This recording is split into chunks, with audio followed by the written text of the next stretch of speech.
जब आपके जिस्म में यूरिक एसिड का लेवल बढ़ जाता है तो आपकी ज़िंदगी अजीरन हो जाती है, क्योंकि ये आपके जॉइंट के अंदर डिपॉजिट हो जाता है और ये आपको गाउट की तरफ ले जाता है, जिसमें आपका उठना और बैठना बहुत मुश्किल हो जाता है। मैं आज आपको बताऊंगा कि यूरिक एसिड का लेवल क्यों बढ़ता है और कम से कम आपको 10 ऐसे तरीके या रास्ते बताऊंगा जिससे आप अपने जिस्म का यूरिक एसिड का लेवल कंट्रोल कर सकते हैं।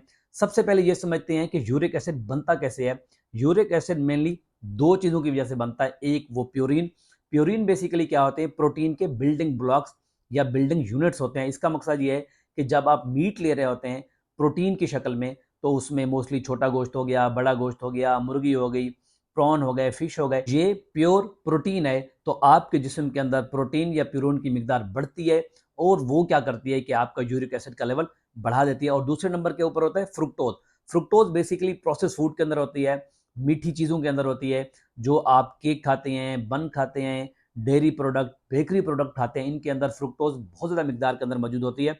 इसकी वजह से आपका यूरिक एसिड का लेवल बढ़ जाता है। तो ये दो मेन कल्प्रेट्स हैं जिसकी वजह से यूरिक एसिड का लेवल बढ़ता है। लेकिन सरप्राइजिंगली आपको ये चीज़ समझनी चाहिए कि यूरिक एसिड का लेवल बढ़ना ज़्यादा खतरनाक नहीं है, लेकिन किसी वजह से आपके जिस्म से खारिज ना होना ज़्यादा खतरनाक है।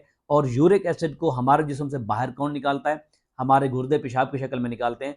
तो ये समझने की ज़रूरत है कि हमारे गुर्दे भी इस चीज़ में शामिल हैं। तो मेनली तीन चीज़ें होगी, एक ये कि प्यूरिन, दूसरा ये हो गया कि फ्रुक्टोज या जिसको हम बेसिकली मीठे या प्रोसेस फूड कहते हैं, और तीसरे नंबर के ऊपर हमारे गुर्दे हो गए। अगर आपके गुर्दे सही तरीके से काम नहीं कर रहे तो भी आपका यूरिक एसिड का लेवल बढ़ जाएगा। अब इस पर बात करते हैं कि हम इसको कंट्रोल कैसे कर सकते हैं। सबसे पहले ये है कि प्रोटीन